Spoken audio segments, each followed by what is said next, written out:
Well, here we are in the bee yard, and we thought we'd give you a bit of a look into the new Plus Hives. Well, I've had a lot of emails about doing a review. I don't know, I'm probably pretty crap at reviews, but here we go.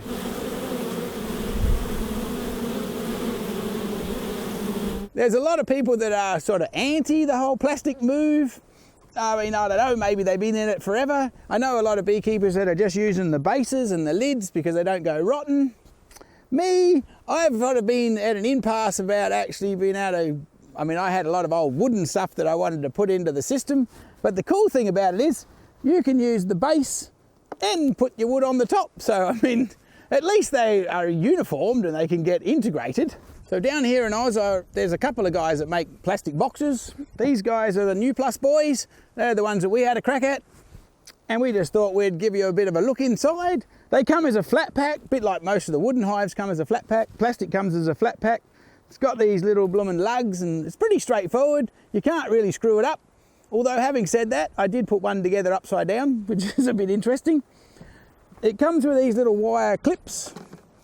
I've kind of still like the old bloomin' hive locks, just because it helps when you get up a bit taller. One of the things that's pretty cool about these hives is how sturdy these lids are. And my wife, dear, bless her heart, when she's stacking on the back of the truck, she loves the fact that they all just clip together and it makes her feel nice and secure and she can just wiggle it into place. It's a bit like Lego. Is it Lego? I'm getting the pronunciation right. But anyway, they're nice and solid and they just sit together nice so they don't slide everywhere. Talking about sliding everywhere though, if you, when you first get them, it's not a bad idea to rough the edges up a bit because they are a little slippery, but hell, most things are a bit slippery at the start, aren't they? I've actually screwed this box as a brood box to the base. You probably don't have to do that, but I thought it was just nice and easy and it stopped it slipping about. There's been some people say that there are other plastic boxes warp in here, which I've got a few old ones that I've inherited along the way and they do seem to warp, but these seem pretty good. I don't know, I think they've got more reinforcements so they don't seem to warp like they used to. A fair few emails that I've received, they talk about their plastic boxes and they seem to contain a whole lot of moisture. I don't know, I haven't had any trouble with moisture, but then the boxes that I've got have all got vented bottoms. So whether that stops the moisture from accumulating inside the hive, I think it seems to be great. I have had probably 2 dead outs in my 20 odd hives that are plastic, but hell, that's no bigger average than the dead outs in any other thing. So I don't think they died from any other dramas than natural causes. I think one of the disadvantages with plastic though is out here in South Australia where we don't have a jolly gamma radiation facility anywhere within 1,000,000 miles. If you do happen to get a brood disease, you have to actually, send them away a fair way away. And there's like, you can't actually just say, oh, well, I'm going to wax dip them and heat them up and do all of the stuff that you can do in your own little backyard. But you know what? Having said that, well, hell, if you're real lucky, you won't get any foul brood, but good luck with that. I think one other cool thing that I like about the fact that they're interchangeable. You can put one of your wooden supers on the bottom base, or vice versa. You can put a blooming Nuplas super on top. They're at least gone about making them a 10-frame box, so they're at least uniformed. So I think that's an advantage as you transition. So if you're wanting to transition from wood to the plastics, at least you don't have to go out and buy the whole kit and caboodle. You can buy a little bit at a time and transition as you go forward.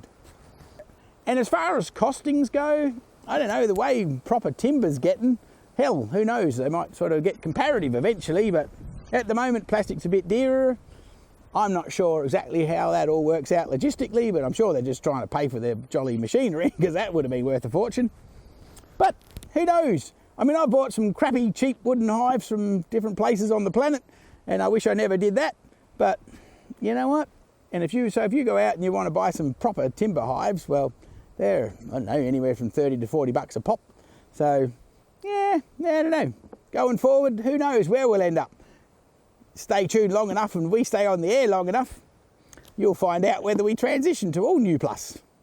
And in the bee community, there's a reasonable amount of people that are just using the base, and then they're putting all their wooden hives on top of the base because, of course, plastic bases aren't going to go rotten in a hurry, are they? Because they're all, they're not going to go rotten. The termites aren't going to eat them. They don't mind being a bit damp. They're pretty robust.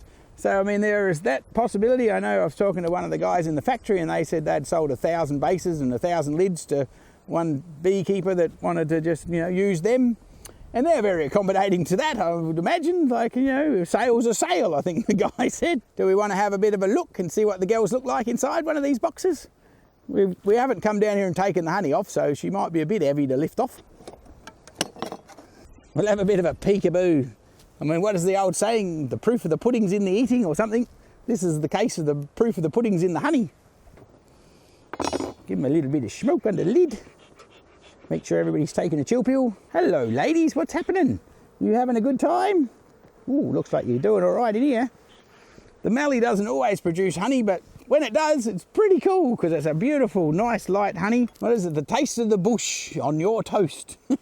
Straight from Australia, right to you. Straight from the mallee to around Australia, heck, around the world. We sent some to the United Arab Emirates the other day, which was kind of cool. So, to whoever that was, if you're a fan of the show, good on you. And if you'd like to get your hands on some of this blooming beautiful mallee honey, just go over to the website.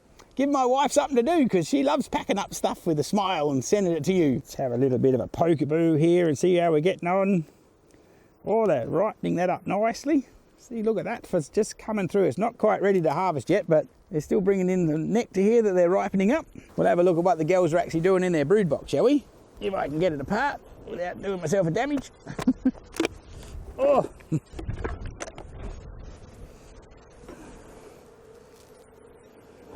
think you'd say they look pretty happy. Whew. Get down here on the knees. Oh, hello, I've got to step myself on a mallee stump.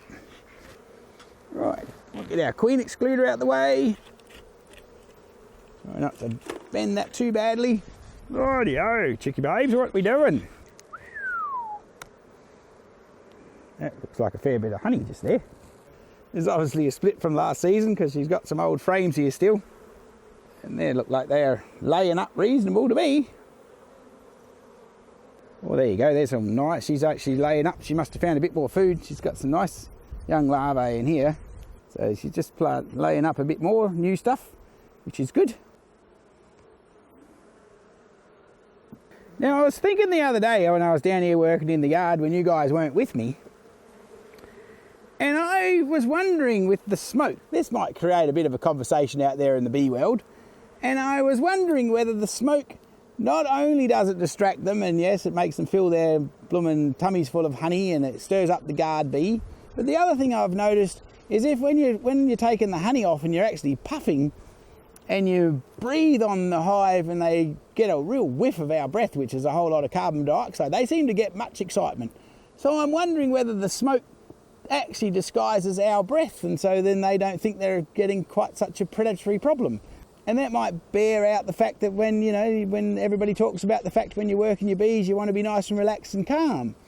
Because, if you're huffing and puffing and carrying on and yelling and screaming, you're obviously extracting a whole lot of CO2 into the atmosphere, and they don't seem to like that one little bit. So if you have a comment about that, down in the comment section here, I'm sure we can open up a whole lot of discussion about whether a smoker is, partly effective on changing what they can smell. Hell, that's what a great beekeeper I am. I don't even know whether, I guess bees have got a sense of smell. They know where the flowers are, they must be able to smell. I guess here in the bloomin' Oz desert, where we are, I mean, it's hell. It was 40 degrees for a couple of weeks the other bloody, what was that last week? It was 40 degrees most of the week. It was pretty crazy. Girls can drink a lot of water when it's that hot. And it could be argued that the actual plastic hives aren't as well at insulating from the heat. But the interesting thing with your bees are, they're not completely stupid, because if you have a look at your frame, they actually, generally speaking, have got a layer of honey around, and they're laying inside of that. So they're insulating themselves a little bit. Personally, I haven't actually put a temperature gauge in a plastic box and a wooden box, but I'm sure somebody somewhere has, and you never know. That might end up in the feed, and someone will be able to put a thing on there and say, oh, in the Nuplas box, the temperature was 2.6 degrees warmer than in the wooden box. In the foam box, I know on the foam boxes they have a whole big screedo about how much cooler and better they are because, then the girls don't have to get as much water to keep things the right temperature, so then technically you get more honey. Well, hell, sounds good to me. more honey the better.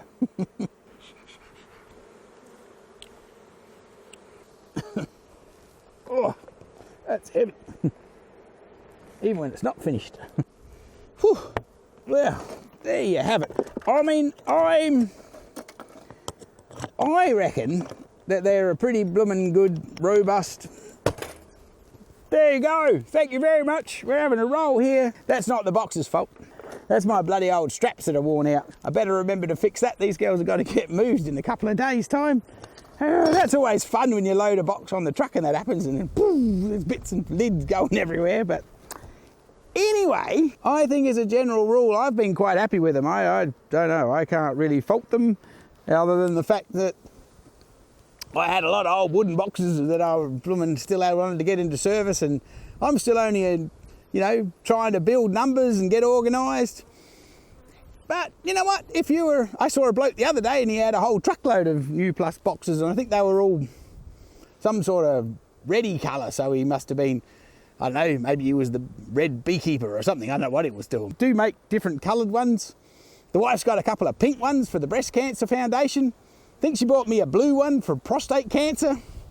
Thankfully, I haven't got any prostate cancer, but, so they're trying to do the right thing and help out the whole, I guess, bigger than themselves. So I think going forward, the wife's mad keen about getting some more Nuplas boxes. Me, I think it's not a bad option. Next season, once we need to expand a bit more, they're a lot quicker to put together. You don't have to paint them, which is a pet hate job of mine, is painting them, but, hell, yes, I think I'll buy some more. But I'll probably also have some wooden ones just to, mix and match, because, yeah, what do you do? Cool, there you go. You've made it through another video. Good for you. I tell you what, thanks to all you Patreon supporters and purchasers of honey and stickers, and, we love you so much. Don't forget to help us along so we can keep the show alive. If you're enjoying us, maybe you can become a Patreon supporter as well. Or go over to the website and just buy some produce. Yeah, it all helps to make the thing keep flowing.